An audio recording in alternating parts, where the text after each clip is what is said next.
Hello, welcome to another lesson in AP Comparative Government. Today we're going to be talking about states, how they're formed, how they're composed, how they are consolidated.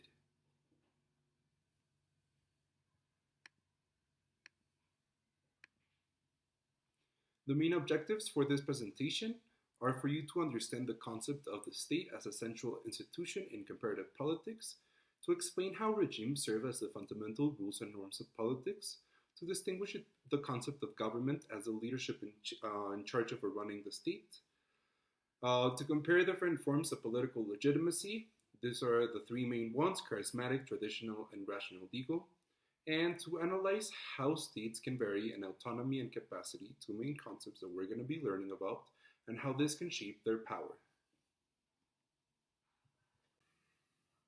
A state refers to a central authority or the locus of power. It is an organization that maintains a monopoly of violence over a territory. In order to achieve statehood, sovereignty is required.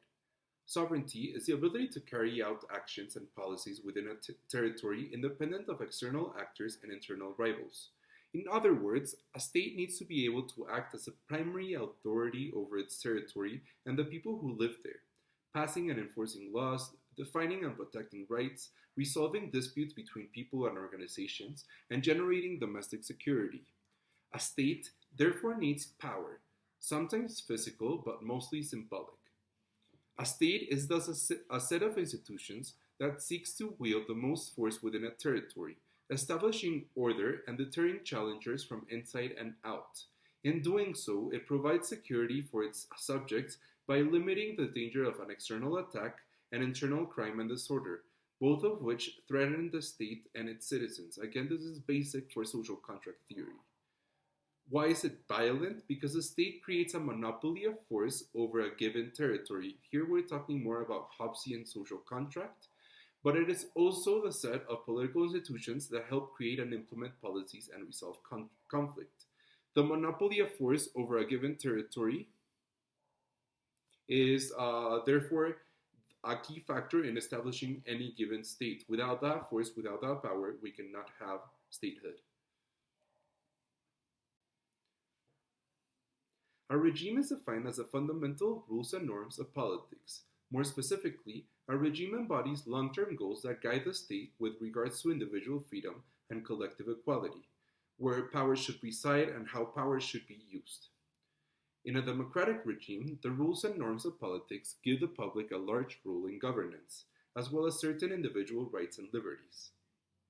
A non-democratic regime, in contrast, limits public participation and favors those in power. In short, a regime implies the norms and rules that establish the proper relation between freedom and equality and the use of power towards that end.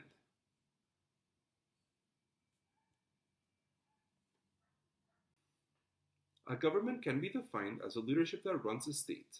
The government may consist of democratically elected legislators, presidents, and prime ministers, or it may be made up of leaders who gain office through force or non-democratic means. A government always holds particular ideas regarding freedom and equality, and uses the states to achieve those ideals.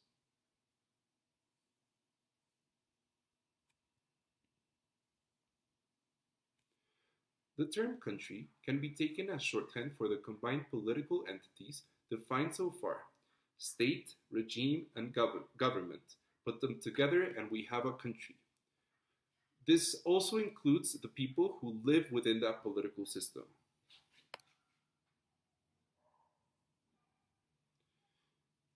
So again, going over the institutionalization of these different political systems, the government's going to be less institutionalized, the regime is going to have some medium institutionalization, and the state is going to be highly institutionalized.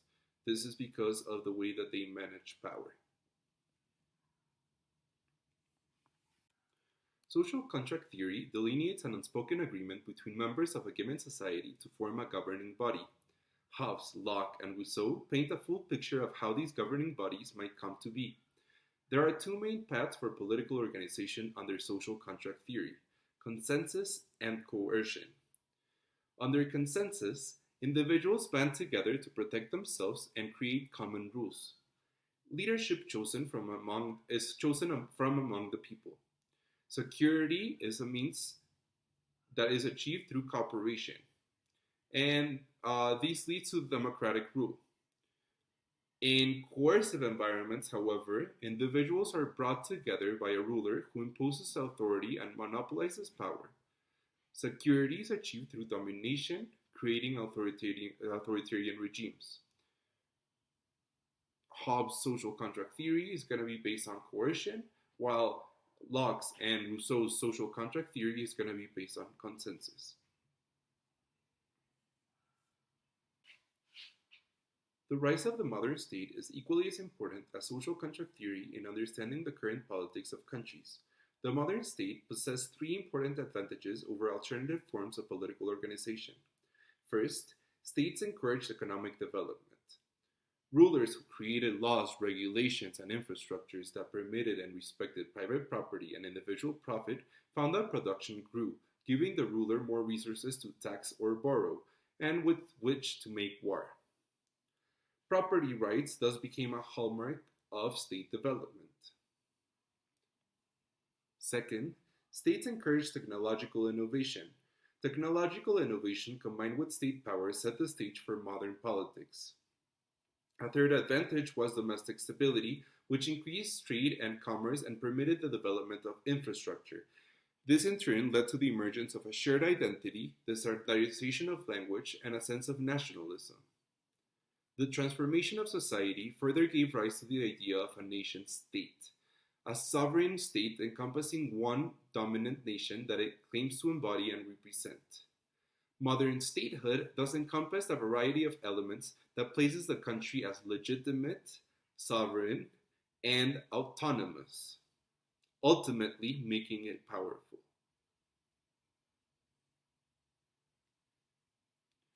Legitimacy is a value whereby something or someone is recognized and accepted as right and proper. A legitimate institution or person therefore is widely accepted and recognized by the public. Legitimacy confers both authority and power. It, however, does not depend on freedom or equality. A society may be largely unfree or unequal and still view its state as legitimate. There are three main types of legitimacy. Traditional legitimacy rests on the idea that someone or something is valid because it has always been that way. It is built on history and continuity. Its legitimacy comes in part from the simple fact that it has the weight of history on its side. Charismatic legitimacy is in many ways the opposite of traditional legitimacy. Charisma stems from a gift of grace or divine right. Charismatic legitimacy is based on the power of ideas or beliefs. Again, charisma is typically embodied by individuals who can move and persuade the public through ideas and the manner in which they present them. This type of legitimacy can be transformed into traditional legitimacy through the creation of rituals and values that are meant to capture the spirit and the intent of the charismatic leader's power. The last type of legitimacy is rational legal legitimacy, which is based not on history or rituals, or on the force of ideas and those who present them, but rather on a system of laws and procedures that are presumed to be neutral or rational. Leaders or political officials gain legitimacy through the rules by which they come to office. Most of the time, it is not the individual leaders who are important, or even their values or ideas, but the offices that they actually hold.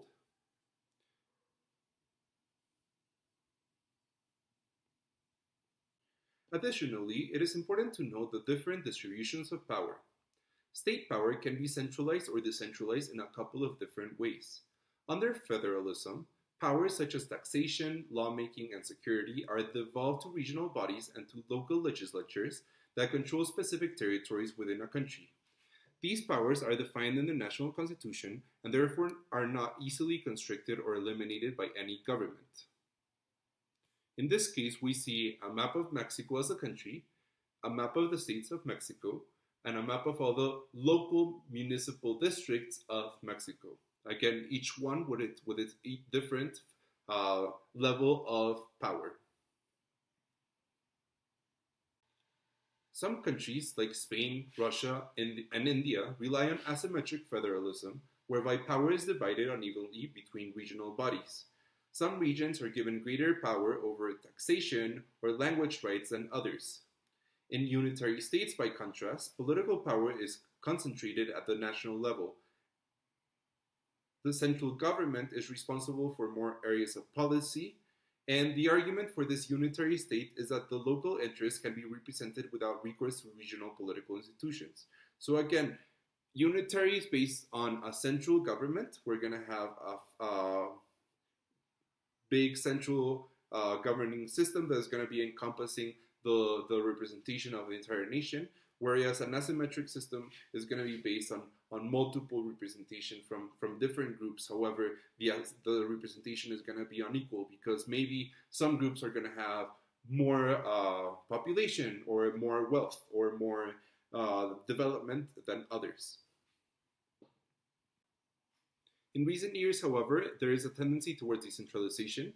The process is called devolution, and it has been viewed as a way to increase state legitimacy by moving political power closer to the people. A concern as states have grown larger and more complex over time. That's why we have representation of indigenous tribes, the creation of a new province in Canada to do so, the creation of councils, the representation of local governments as well. This is, again, to make sure that democracy is flourishing. It is also important to understand what makes a state powerful.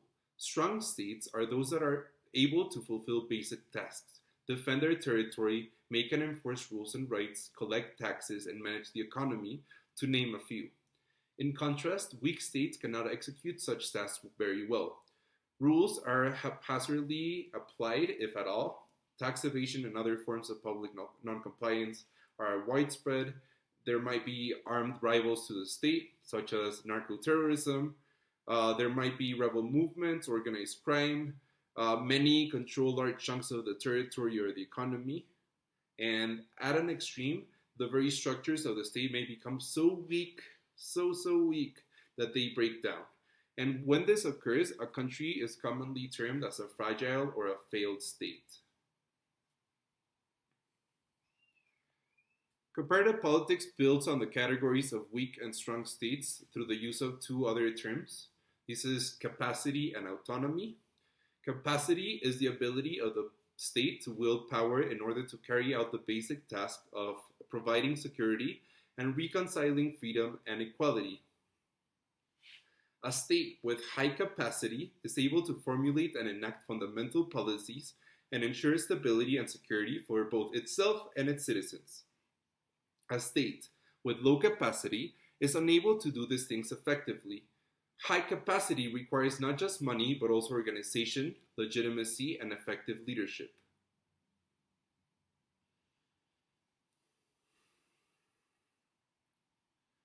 In contrast, autonomy is the ability of the state to wield its power independently of the public or international actors at hand.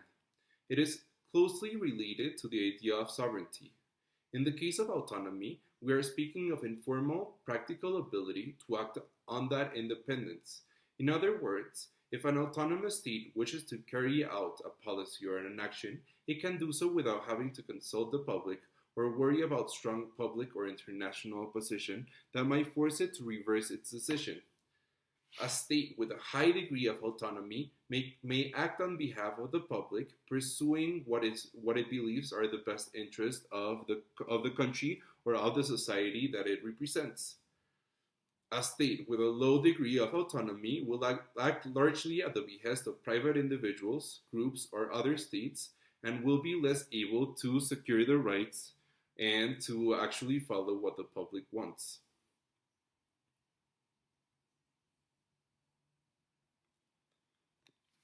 So here we have a quick chart of what it means to have high or low autonomy. Again, it is a contrast between autonomy and capacity that defines how a state is going to be able to implement its laws and take care of its people.